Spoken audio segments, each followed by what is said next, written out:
Okay, welcome to part 6B, lesson 2 of unit 6. This will be your final lesson, so the end is in sight, not to worry. Now the unit itself on lesson 2 is predominantly about checking in to an airport and also what happens if something goes wrong. We're going to talk later about doing complaint letters, but more on that later.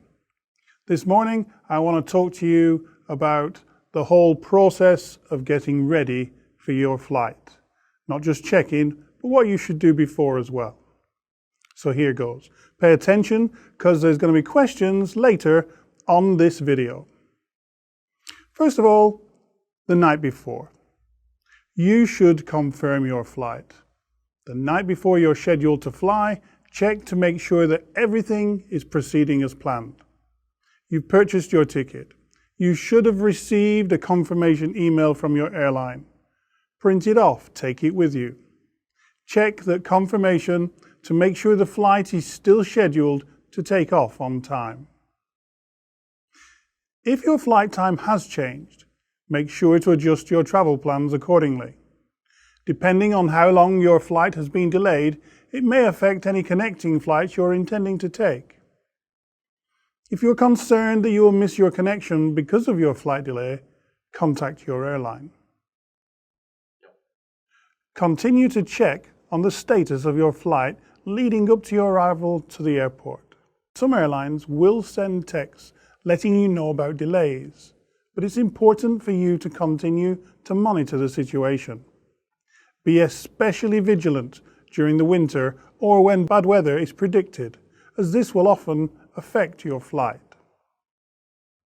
Okay, next, you should pack your documents. You'll not be allowed on a plane without your ticket and identification. From here on, identification, I'm just going to say ID. For travelers over 18 years of age, a driver's license or passport may be enough. Travelers under the age of 18 who are traveling with an adult companion may not be required to show ID. If you're under the age of 18 and traveling alone, contact the TSA. Now, that's an American organization. It stands for Transportation Security Administration. Remember the definition of TSA. Or you can contact the appropriate authority in your country to find out what forms of ID you will need. If you're traveling internationally, you will not be allowed on the plane without a passport. Your passport is the number one thing that you must always have for traveling internationally. If you arrive at the airport without your ID, you may be able to fly anyway. You will have to fill out additional forms and answers some TSA questions in order to confirm your identity. Again, this is in America. In your local country, it may be slightly different. Keep your documents handy. You'll need to show them when you check in as well as go through security. So don't pack them where it's a hard to reach area. Your inside pocket is good, but remember, putting them in your back pocket or carrying them in the hand, you're liable to lose them. So take especially great care over these documents. Remember to arrive early for your flight. Many times I see people shouting and getting upset at the airport because they've arrived and not allowed sufficient time to check in, get through security, and get to the plane on time. Remember, the airline can sell your ticket again and give your seat to somebody else if you arrive later than scheduled at the airport. Personally, I allow 3 hours before if I'm flying intercontinental and 1.5 hours before if I'm flying internationally. If it's just a local flight inside my country, 30 minutes is usually enough. So, arrive early. There are many variables at play when you're checking in for a flight, so plan to arrive at least, as I say, between 1.5 and 3 hours early for your flight. If you're traveling internationally, traveling with small children, or traveling with anyone with a disability, plan on arriving even earlier than that. You can always go shopping. If you're driving, leave extra time to park your car and take the shuttle over to your terminal if required. If you're traveling from an airport for the first time, leave extra time in case you get lost while navigating the airport. It's a busy place. Now we come to checking in for your flight. Find your airline. The first thing you'll need to do when you arrive at the airport is locate your airline. Airports are divided into terminals, and different airlines are housed in different terminals. Be sure to go to the right one. There are also different terminals for arrivals and departures. You will need to go to the departure terminal for your airline. If you can find out the terminal your airline is in by looking online, calling the airport, or by asking one of the employees at the airport. Find out as soon as you can, then you know. If you're taking public transportation, or even having someone drop you off at the airport, make sure you let them know what airline you're flying, so they can drop you at the correct building. Once you arrive at your designated spot in departures, you have to check in your bags. Depending on what you've packed, you may need to check in a bag or two. Most airlines will allow you up to one carry-on bag, the bag you take on the plane with you, in addition to the one handheld bag like a laptop case or a purse. If you're planning to check bags in, go immediately to the counter for your designated airline flight. If you're not checking in a bag, you can skip this step and proceed straight to check-in. Travelers are allowed to check in up to 2 bags, but there is a weight and a size limit for those bags. This is often dependent on the type of ticket you have. For an economy traveler, the limit is usually around 20 kilos. If you're flying business or first class, it's often more, 30 or 35 kilos. Make sure you check with your airline to see what weight restrictions apply to you. My advice, be careful not to overpack, as going over the weight limit for checked baggage may result in fees of over $75, often $40 or $50 per kilo. When you check your bags in, the flight attendant will give you your boarding pass. In order to board your plane, you'll need this boarding pass. If you've chosen to check in your bags, give your airline attendant your ID and they'll be able to print out your boarding pass for you. If you're not checking in your bags, you can still go to the attendant for help, or you can choose an earlier, an easier and faster option. Sometimes airlines also offer kiosks for self-check-in. To use these, all you need is a credit card. Use the credit card to identify yourself and then follow the instructions on the kiosk screen to print out your boarding pass. Be sure to use the credit card on which you booked your flight. Some airlines also give the option of checking in electronically from home. If this is the case, you will receive an email 24 hours before your scheduled departure time. Follow the instructions in the email to check in for your flight. At this point, you can also change your seat to one that is maybe more preferable.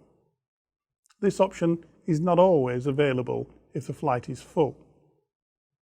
Print out a copy of your boarding pass and take it with you to the airport. If you have a smartphone, you can open the boarding pass with your phone and use your phone as the boarding pass. Okay, you've checked in, you've got your boarding pass, you're ready to go. So where do we go? Well, we head for security. When we get to security, they're going to require us to take off our outerwear, our jacket or coat. In order to go through security successfully, you'll need to remove your shoes, jacket, and belt. If you're wearing any metallic jewelry or accessories, remove these as well, as they could set off the metal detectors. Empty your pockets. Put your passport in your hand and hold it. Do not put it through the X-ray machine, because once your luggage goes through, you might need to give your passport to a gentleman who's asking you questions. If you're over the age of 75 or under the age of 13, you will not be asked to remove your shoes. Also, you shouldn't have to remove your shoes if you are TSA pre-check listed. Again, this is only an American requirement. Once again, check your pockets. Take out keys, pens, coins, or anything else made of metal that might set off the metal detector. Try to remove your excess clothing while you're still waiting in the line. Don't wait till you get to the front. People waiting behind see this and often get frustrated with people who are not prepared. The security line moves very quickly at the end, and it's best to be as prepared as possible. Avoid wearing sneakers or shoes with laces, or any footwear that is difficult to remove in a hurry. Personally, I always wear slip-ons or Crocs that I can just kick off in a moment, put it back on just as quickly. I don't wear a belt when I go to the airport, because taking my belt off and putting it back on takes 2 or 3 minutes. We could be late for the plane. Once you've made it through security, clear the area as quickly as possible and get dressed again, making your shoes comfortable, and if you have time, getting yourself straightened out.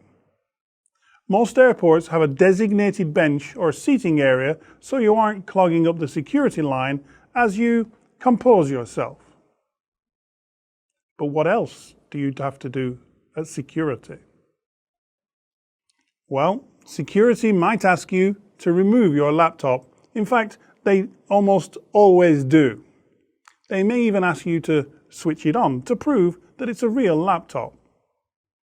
If you're traveling with a laptop or handheld device, take it out of your packed bag and place it on the conveyor belt to be scanned separately.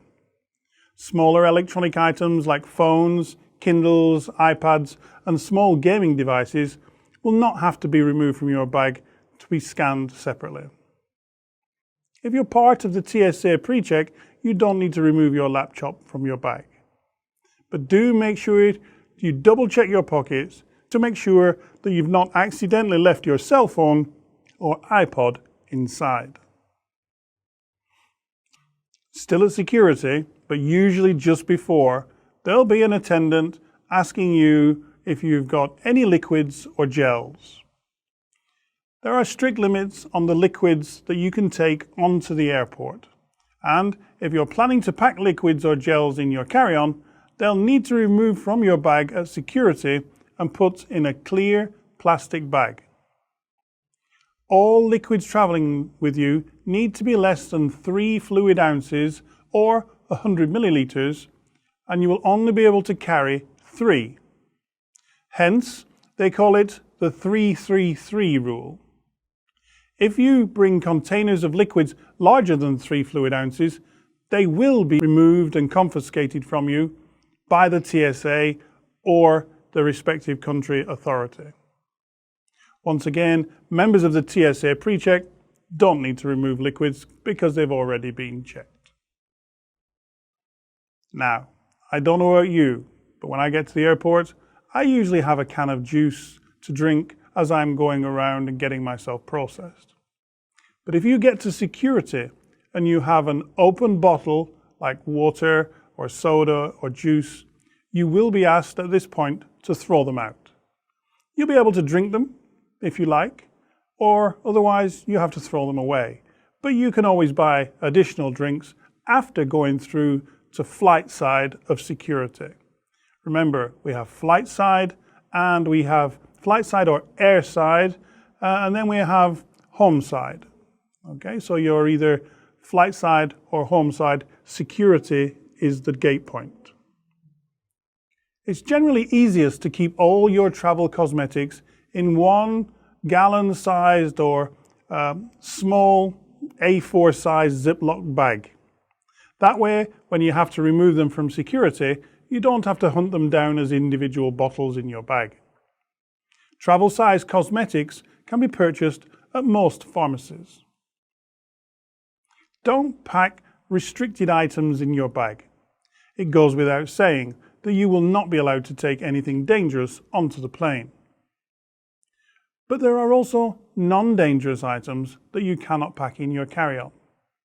For the full list of these items you can safely take on a plane, check the TSA or other airline website as to what is allowed and what is not allowed.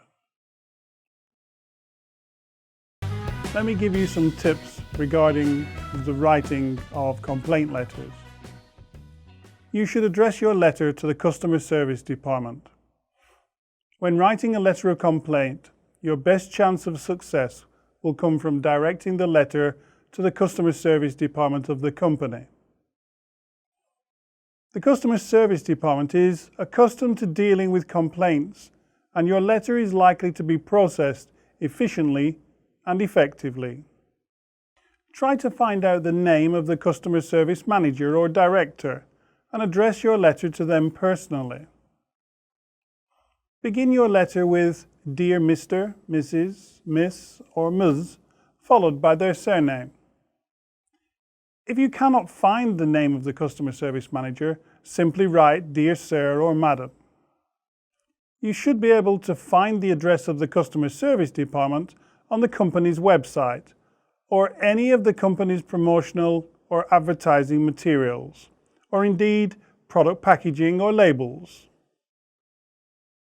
The second point, quickly get to the point of your letter. The very first line of your letter should clearly address why you are writing the letter and what your exact complaint is. Give as many pertinent facts as possible, including the date, time, and location where you made the purchase or received the service, along with any relevant serial or model numbers. The recipient of your letter should be able to identify the point of the letter in under 5 seconds, so avoid any long, rambling introductions. You may provide further detail or explanation of the situation in the paragraph following your opening sentence, but the first line should draw attention to your complaint as succinctly as possible. For example, your opening sentence might read, I'm writing to complain about the faulty hairdryer that I purchased from your company on the 15th of July at your location on 1st Street, Example Town. State specifically what outcome or remedy will satisfy you. If you want a replacement, a refund, a repair, or some other form of compensation, state this clearly in your second paragraph. This will help to avoid receiving a form letter or other stock response and give the recipient something to work with on the other end. Thirdly, try to be as constructive as possible in your comments, suggesting a way that you can move forward and continue your relationship with the company. If you demand a refund or some other form of compensation while simultaneously informing them that you plan on taking your business elsewhere, they will have little incentive to try to resolve the problem. If you would like the company to correct the broader problem, state that in your letter as well, but recognize that such a thing may take quite some time. Do not threaten legal action in your first communication. It may be the solution you ultimately require, but send your complaint letter first and await the response. Do remember to attach copies of supporting documents. These may include receipts, guarantees, warranties, copies of checks you sent, and, if appropriate, photos or videos. All documentation should be included with your letter. Make sure that you send copies of any documentation you wish to include, not the originals. That way, there's no chance of this key information being lost or mislaid. Should you need to provide evidence to someone else, for example. Also, make sure to state in the body of the letter the exact materials you are including. For example, please find attached a copy of my original receipt, along with a copy of the hairdryer's guarantee and information regarding the serial number. The fifth point I'd give you is to give them a time limit to resolve the matter. It's helpful to provide an exact time period within which you would like the issue to be resolved within, which you would find acceptable. This will give you peace of mind and will help bring the issue to a speedy conclusion. Providing a time limit will also help to prevent the possibility of your letter becoming lost or forgotten about, which may lead to further awkwardness and resentment between you and the company. Just make sure that the time period you provide is reasonable. A week or two is usually sufficient, though this will vary depending on what your requests are. Lastly, remember to finish the letter respectfully. Thank the recipient for their assistance and let them know how and when they can reach you to resolve the matter. This will make their job a lot easier, resulting in more efficient outcome for you. Do sign the letter with yours sincerely if you know the name of the person you're writing to, or yours faithfully if you refer to them as Sir or Madam. Avoid informal closings such as best or yours truly.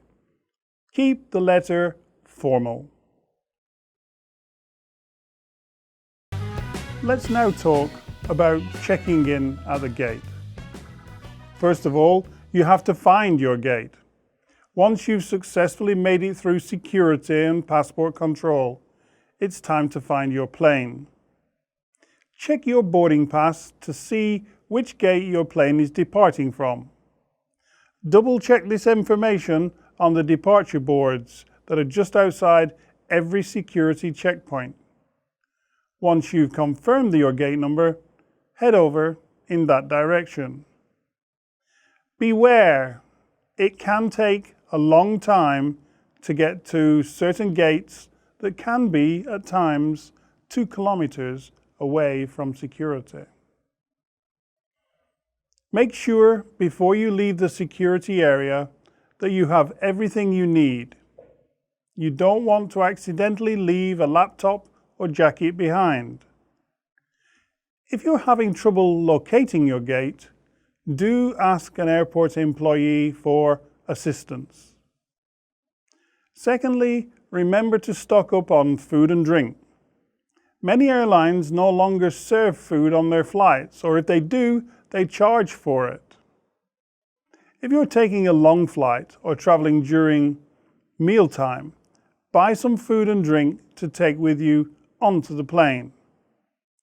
Try to be considerate of your fellow travelers and don't get anything too messy or smelly, like tuna or eggs, for example.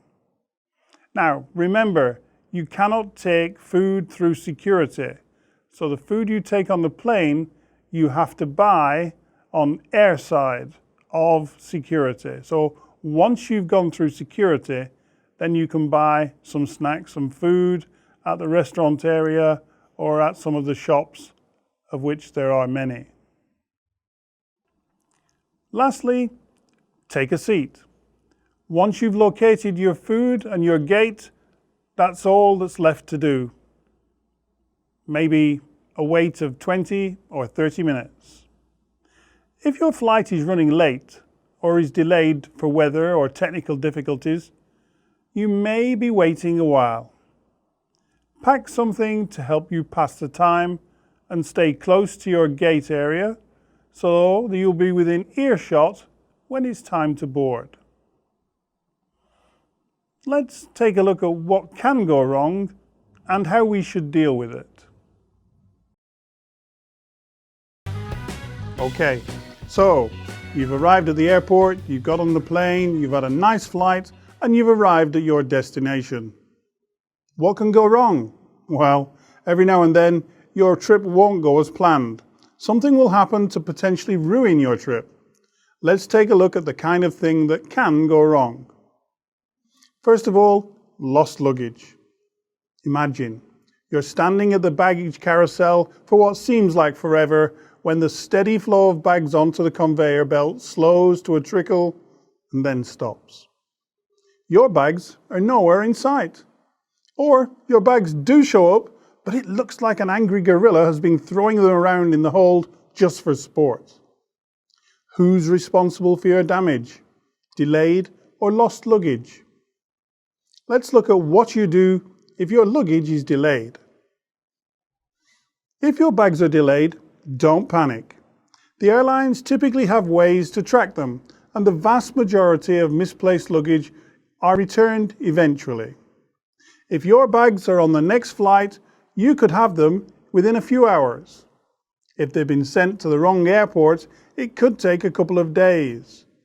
Make sure you file your claim immediately at the airport and give the attendant a hotel and/or a home address, as well as the phone number where you can be reached. If you've taken out travel insurance, you may be able to buy new clothes after a very short time.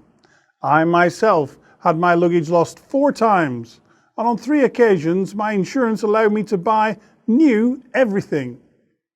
I used to travel for work every week, so there was a very good chance of my luggage missing a connecting flight. Booking my flights with my American Express Gold Card gave me free travel insurance.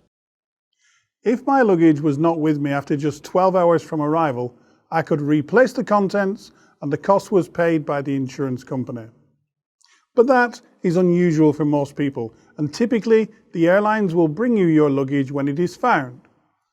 You will rarely, if ever, need to return to the airport to pick it up. Additionally, many airlines will reimburse any unexpected expenses caused by the loss or delay. So do keep your receipts.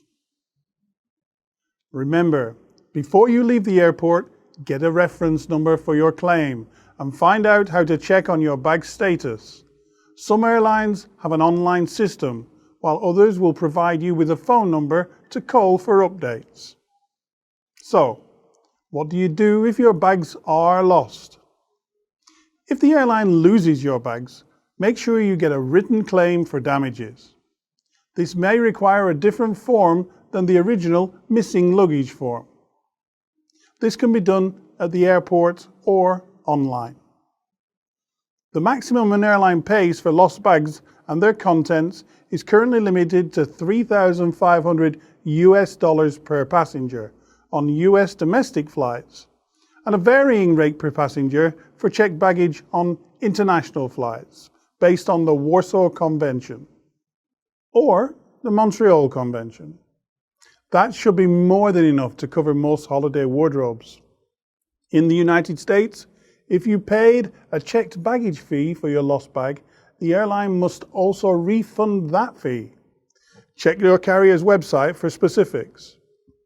You may need to produce receipts to prove the value of items had in your lost luggage. If you have them, include copies in any documentation you send to the airline. Keep in mind that you will be reimbursed for the depreciated value of your items, so an airline won't give you the full $1,000 you paid for that suit you purchased 2 years ago. You can purchase excess valuation, as I mentioned earlier. That's protection from your airline if your checked baggage is worth more than these limits. But before doing so, make sure the items aren't already covered by your homeowner's or travel insurance policy. Some credit card companies and travel agencies also offer optional or automatic supplemental baggage coverage. The automatic coverage is my personal favorite. Now, the airlines typically have a long list of items for which they will not be held responsible. These include jewelry, money, heirlooms, and other valuables. Items such as these should always be left at home or packed in your carry-on bag. Let's look now at what to do if your bags are stolen. Head directly to the baggage carousel when you get off your flight to minimize the potential time for your bag to be stolen. Many airlines scan bags when they're loaded into the baggage claim area and keep records, especially at the larger airports. If your bag goes missing after you leave the baggage area claim, your claim is no longer with the airline but with the police. Your homeowner's insurance may cover stolen suitcases. If it doesn't, consider purchasing a comprehensive travel insurance. Now, what if your baggage is damaged? My bag was once run over by a bus and I made them buy lots of new things. But once you've got your bags off the carousel, immediately check them for damage or any signs of tampering or mishandling. Report any damage before leaving the airport. Airline customer service agents will often want to inspect the bag. Keep in mind, most airlines won't cover minor wear and tear. You will most likely need to produce a receipt for any repairs or be required to use airline-sanctioned luggage repair vendors. Ask the baggage claim attendant for specific information. You don't want to find out that you've paid for a repair that isn't covered. So, let's summarize now on how to minimize the chance of lost luggage. 1. Put your name and cell phone number on the outside and inside of all your bags. 2. The most common cause of lost and delayed bags are late check-ins and tight connections. Try to avoid both whenever you can. 3. Pack all valuables in your carry-on bags. Cameras, computers, medication, wallets, heirlooms, jewelry, passports, and essential travel documents should never be in your checked baggage. Now, an additional one. When you're going through security, make sure you don't put your carry-on luggage on the security belts for X-ray until such time as you're walking through the machine. Very often, the person in front of you will have coins in pockets, they will have phones in pockets, so they have to go through 3 or 4 times before they get through. While their partner is busy making away with your laptop and all your valuables into the airport, you will never see them again. 4. Itemize. Now this sounds tedious, but when an airline asks what was in your bag, you don't want to forget anything of value. If you make a packing list before you travel, hang on to it. This is an easy way to remember everything you put into your bags. Shirts, formal, 4. Shoes, leather, 2. The list is easy to make. 5th point, be sure the person who checks your baggage attaches the correct destination ticket to every bag and get a claim ticket for each one. Number 6, it's a good idea to pack a change of clothes in your carry-on bag so you'll have something to wear if your checked bag is delayed. If you're traveling with a partner, consider dividing each person's clothes between your checked bags. This way, if one of the bags is lost, you'll still have some of your belongings to wear. Number 7, travel insurance. It's still the best guarantee that you'll recoup any loss. And finally, consider using a baggage tagging service such as Super Smart Tag or Rebound Tag. These services offer luggage tags with unique serial numbers that can be linked to the suitcase owner via an online database. The site will contact you as soon as your lost item is found. Now, the lesson finishes with 2 letters of complaint and a template of how you might do one yourself. Let's hope you never need to write one, but let's be prepared just in case. Enjoy.